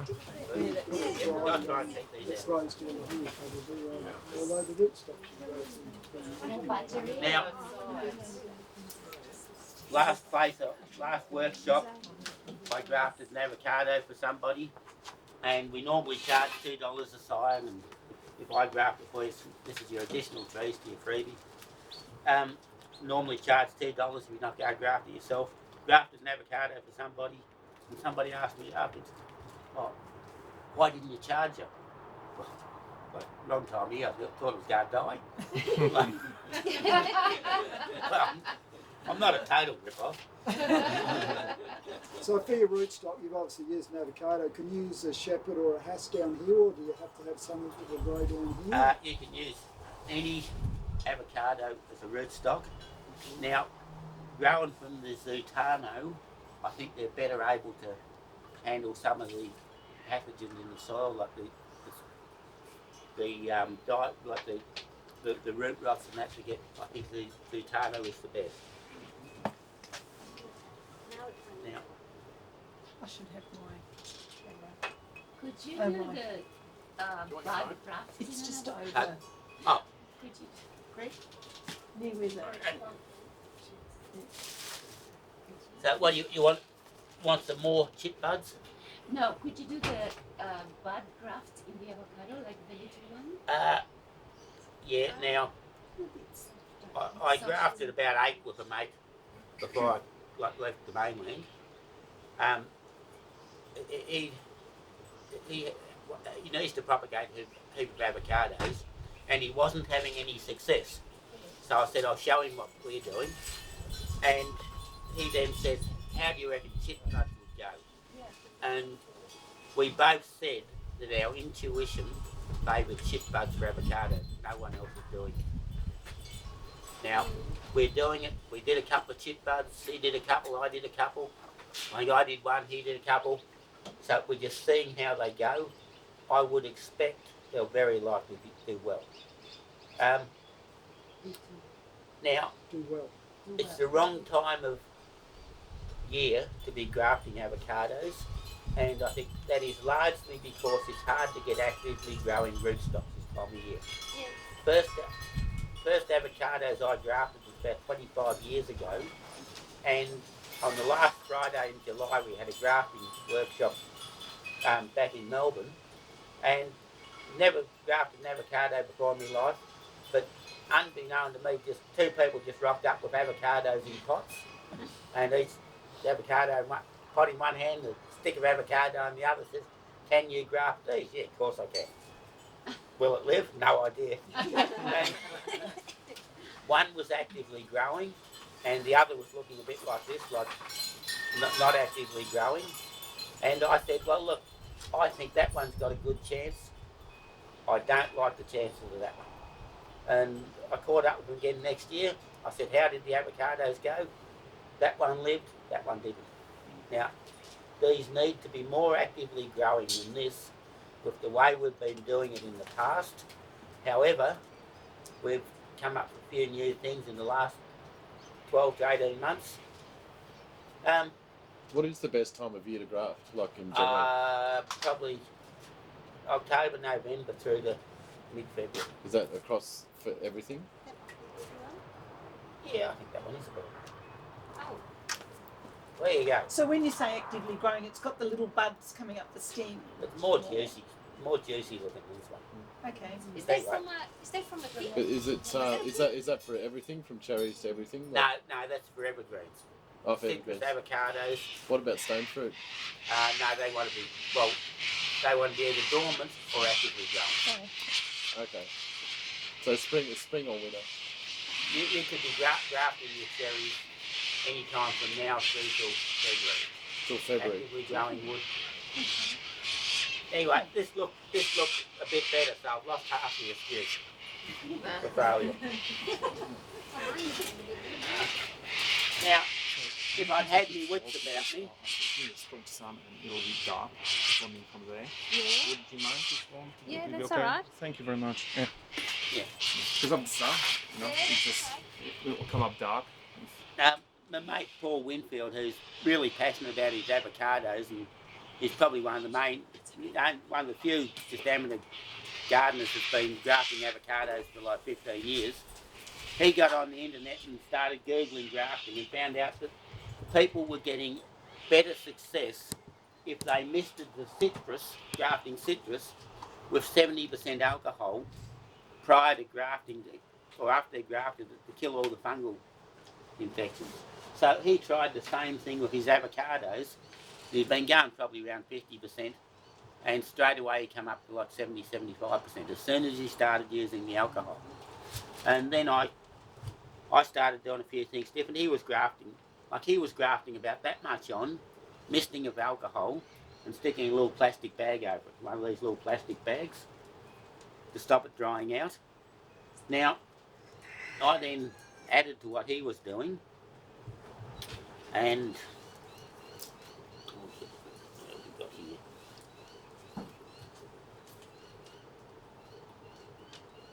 Whoops. a little bit short, they cut.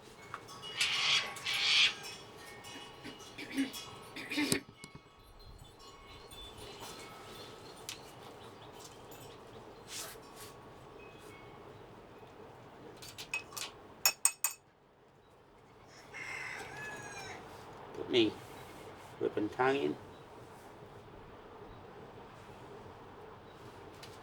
Now this is the one thing that I don't use the rooting hormone on. Why is that? Why? Because when I did use it, it failed. That's good enough reason, isn't it?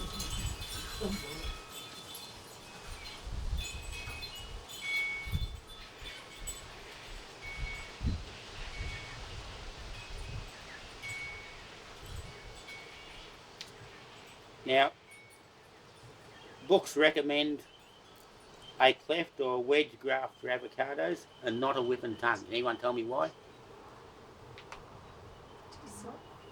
Because the avocado wood is much softer, and if you use it's more fiddly doing a whip and tongue graft than a wedge graft. The wood's very weak, so it takes it. You have to be a lot more careful with it.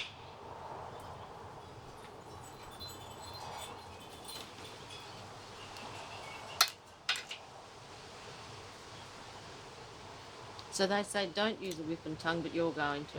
Yes. Look, I believe there's only one way to do things, and that's differently. Yeah, well done.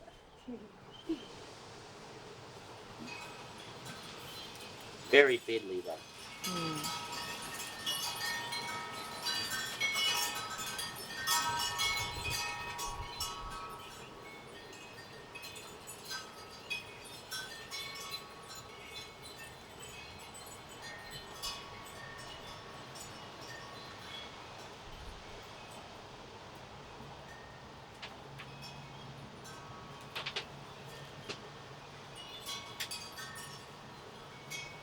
And what sort of rootstock do you use for avocados? Is it just Sultanos are recommended, Mm-hmm. but any red stock should do it.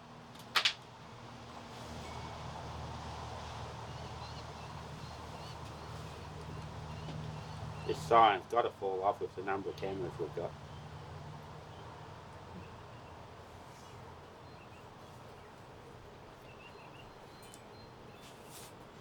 Right, matching my cambium layer up again. Nice good pressure on it.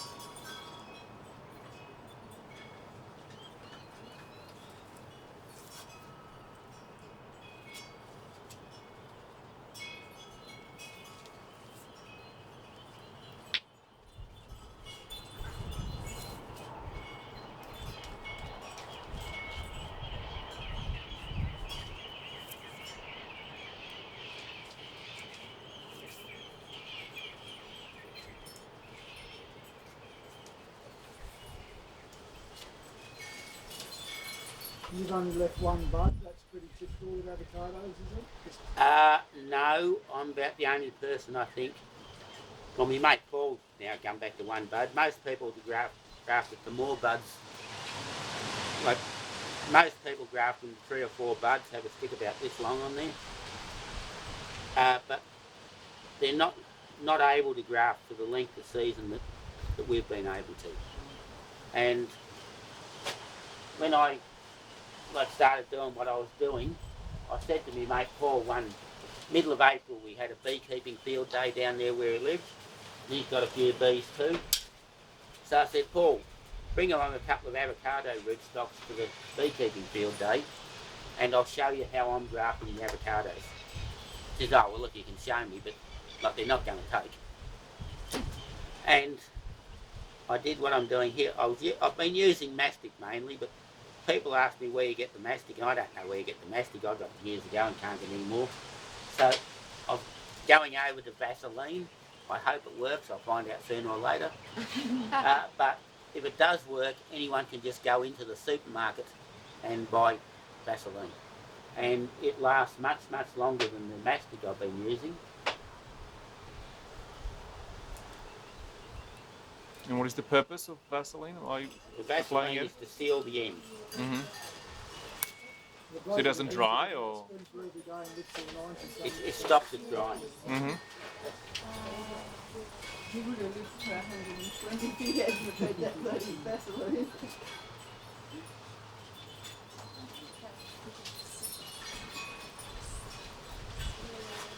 My buddy tape has suffered a fair bit of abuse.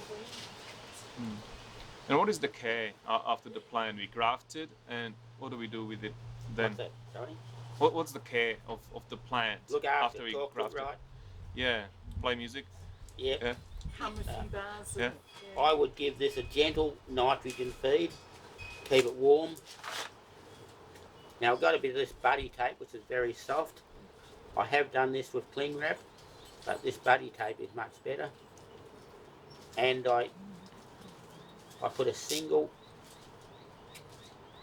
bit of buddy tape over the bud and over the top.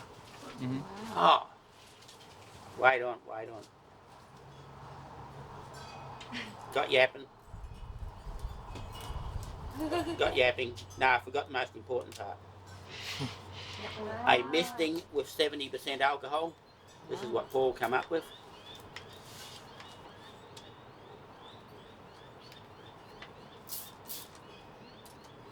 Misting with 70% alcohol, and I've knocked my Vaseline off with the alcohol.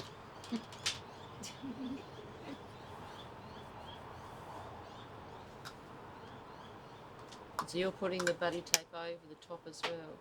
Putting the buddy tape over the top, and more often than not it covers the top as well, so it may not have needed the Vaseline. Mm. And so what is the sign that it can go into the ground after we graft it? When it's got a sheet on it this big. Mm-hmm. So it has leaves and everything. Yes. Yeah? Mm-hmm.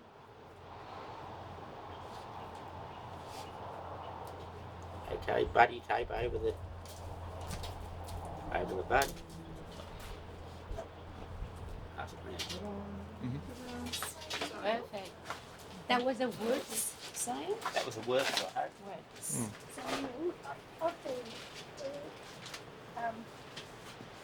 Just one of those bark grafts Yes. on the side and leaving the top Yes. to keep on growing, and then putting a plastic bag over the And how's it going?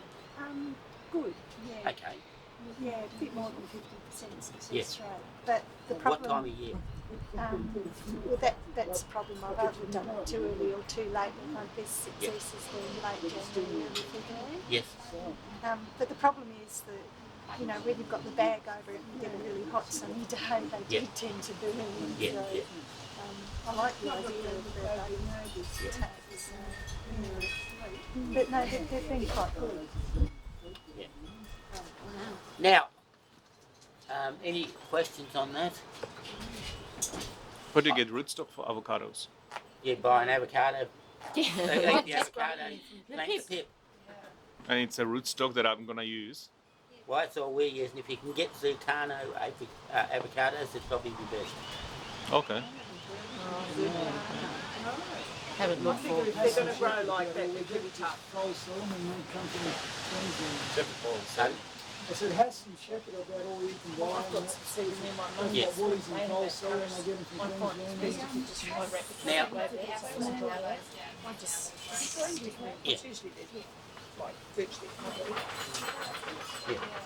can I suggest to you that if 100 people locally went out and planted avocado pips, and like 10 years later, 20 of them had survived, and of those 20, 5 had done really well and 2 had really good fruit from your original 100. If that was done locally, then those 2 would be the best avocados to grow locally. And rather than get the Zucano or whatever they grow in Queensland, those 2 would be the best to grow locally, and those 2 are the best that you should be grafting from locally. So hopefully enough people here will leave this with the skills to graft out any local seedlings, and just keep on the lookout. We'll have to post a picture. Well, we're getting a little bit old now. I think. Yeah. Is this Anna's? Is this your? Yeah.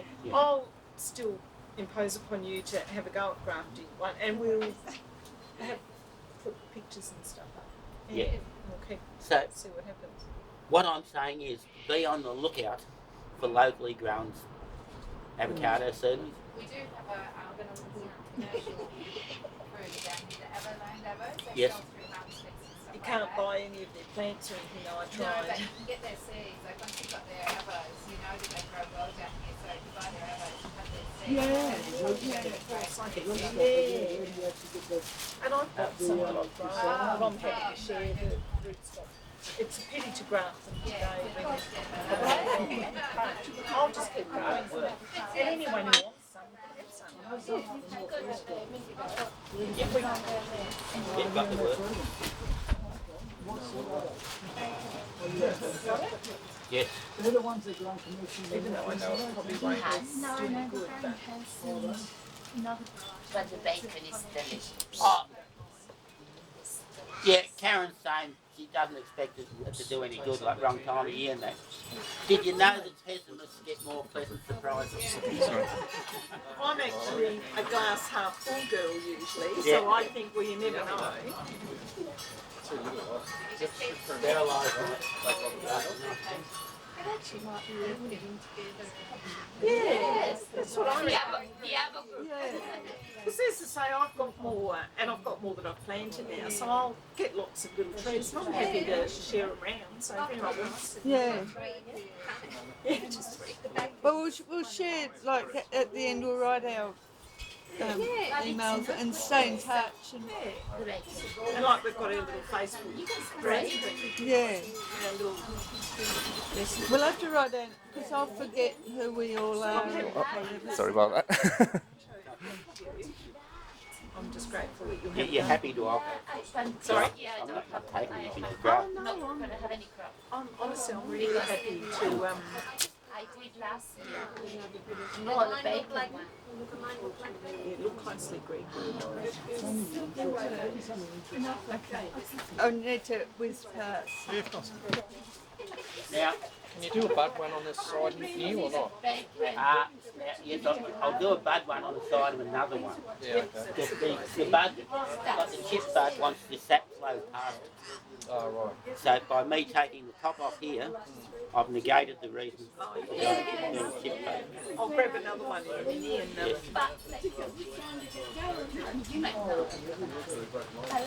Well, that's got heaps of it.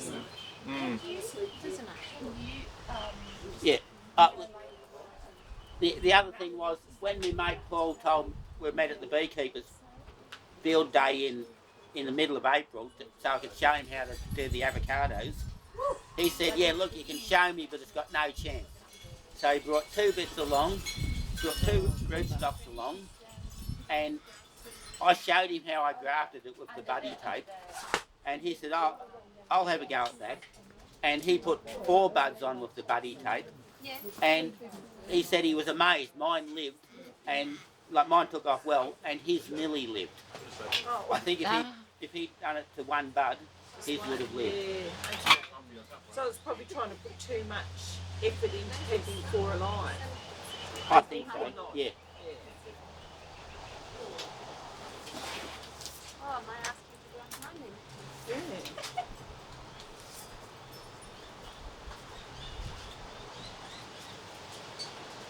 Yeah. How are we going for time? Only 2. It's 2. No, it's really early. Yeah. I mean, I've got quite a few avocado seedlings that, Oh, if you're interested. they're looking good. Yeah. So, I don't know.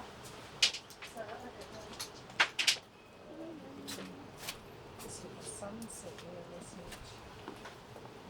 isn't it? It's my brother. What's the Heritage and Rare Fruit Network Facebook about the 7th of September?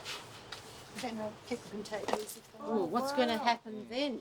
I had to get some avocado sign off my mate Paul, and he said, "Yeah, look, happy to give it to you, but your grafts won't work." Right now, my mate and I down in Frankston grafted about 7 or 8, and he's been left with instructions to talk to him really nice, and like give him the best of intentions, talk to him nice, and I'm hopeful that a post will appear on the Facebook group about the 7th of September telling Paul that pessimists never advance civilization.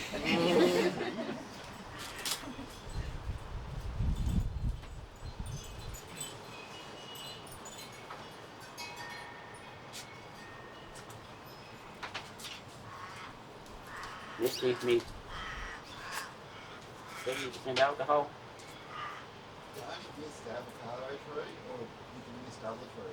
Well, first off, I was grafting very similar to this with citrus. Now, when Paul got on the internet and found out that they were getting better results with citrus using alcohol and transferred it to avocados, then I've started using alcohol, 70% alcohol, very successfully on citrus. I was previously getting good results, and I think I'm getting results now when I wouldn't have got them before, like out of season. Will we bother doing that with stone fruit? I'm experimenting on it. Is there a negative side to doing it though? Like, Is there a negative side? yeah, it's doing it. I don't know. Sing evaporate. Right, now there's a works for somebody. Oh, wasn't that one for Karen? Yeah, I Yeah. think Karen might be there. Yeah, that was Karen's one. Now, this will be the last avocado I do today. Oh, Well, I've got other stuff to go. I want you, you want to go through your... right now, Yeah. I want each of you to have a go at that bark graft that I did on for the espaliers. We get a bit of cherry, just practice that bark graft, and then it will stick. If you do a couple of them, it will stick in your memory better than just seeing me do it and pass it round.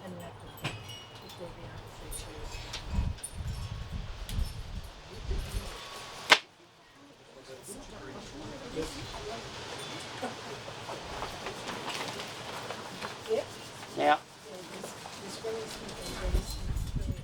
these ones here, who grew these? Wendy. Wendy? These, but you're the avocado grafter too. Have these been in a hot house or pardon? Outside? Okay. They got burned by frost. Oh yeah. This is like these are a level better rootstock than the other ones I've been grafting. Okay. And So is that because they've got lots of growth coming yeah, on the just stem? nice, soft, juicy growth. Okay. And I reckon part of the reason that people aren't getting success grafting outside of the season they are is because it's hard to get healthy rootstock outside that. Yeah, I know. Right now, I've grafted a couple of scruffy rootstocks, no disrespect to who gave them to me, and I like this rootstock. Okay. So it may not just be the season. So we're looking for rootstock with lots of growth up the stem, okay? Lots of soft growth. And is there a time when rootstock is too old? Yes, the wood is too old. Okay, so like, what's the good rootstock? 1-2 years old or? No. We'll probably have about 3 nets to do tomorrow. This would be what, 6 months, 20? I don't know, because every time I eat an avocado, I just put pips in. What happened last year? They want to be actively growing. Yeah. Yeah, probably 6 months, I'd say. And I think I've read somewhere that they do better if you keep some bottom leaves as well. Yeah. Have you heard that, Neil? If you keep some of the bottom leaves. Well, I've got too much. I've heard that they do really better if you keep some of the bottom leaves on. Leave them on. Yeah, most definitely. Which I didn't have any bottom leaves on the other one. No, The one. she has an avocado tree with lots of avocados. Thanks, Ken. Well, the bits from that tree. That's really Why good. these guys we bought avocados that were grown in Tassie from up north, the avocado farm, and we grew those seeds, they'd probably be better. Now, always plant your seed pointy end up. And maybe about half the depth of the seed. That's what I do. I put mine on the water Oh, no. until Who's Petra? it gets the thing. Oh no, it keeps coming off. Never mind. I think when you get to do I think it's going to be you get little changes. I don't know. Yeah. And then you then you put press paper each time. Yes, yeah. It's really soft, isn't it? Yeah. This is the best avocado and probably the roughest graft. Oh, don't do that to mine. Pardon? Don't do that to mine, Neil. What's that? Don't do that to my tree. No rough grafts on yours. No, come on. This is yours, is it? Well, I already asked the boss here.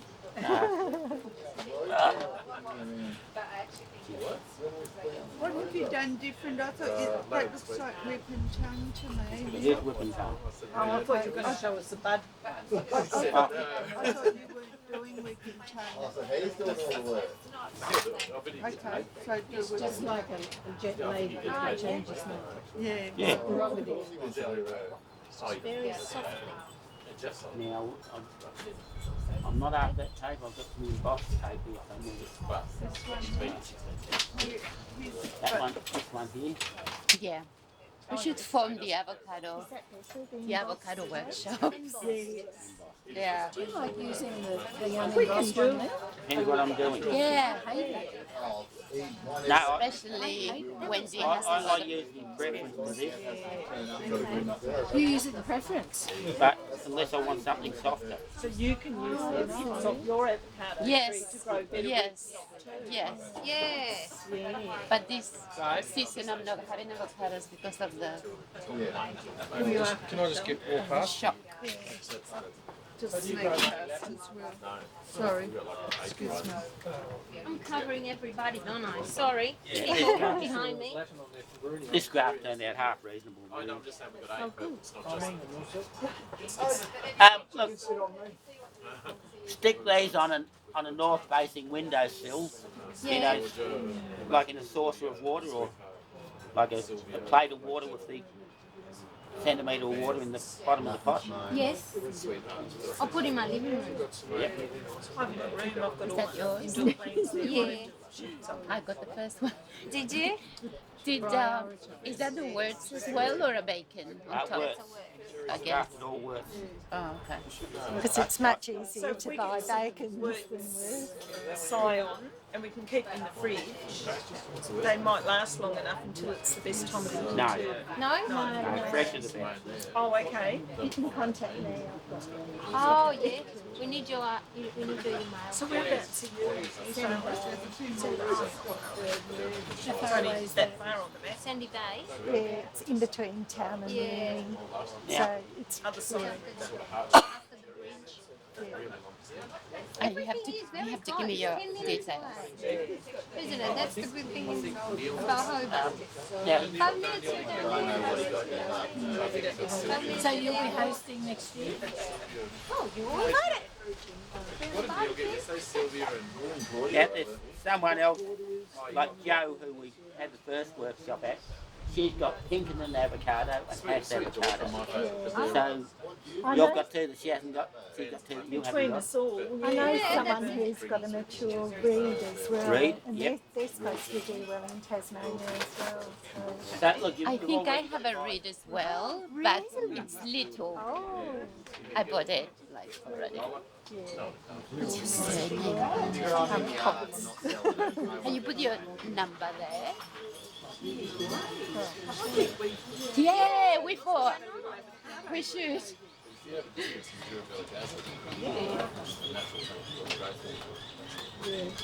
be the more knowledgeable ones.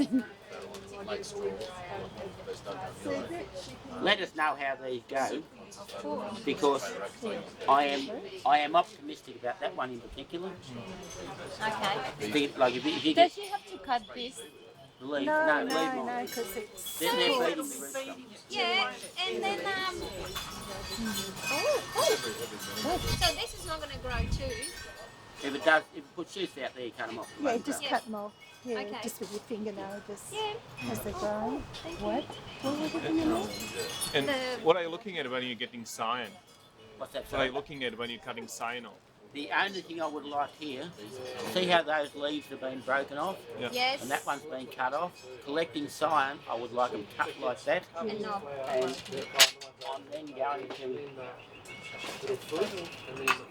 I'm then going to take it neatly like that. Now, I have never grafted them before where they've been broken off like that, Okay. Oh, okay. so I don't know how it's going to go. Yep. So that's Where that is ideal for me there. The cutting. Yeah. Yes. Yes. And so you, That there's you're getting end of the branch, soft Yes. end of the branch, yeah? When you're getting Yes. cyan. I think all the avocados are so soft, don't they? Yeah, That gives a nice little microclimate when I put the buddy tape over it.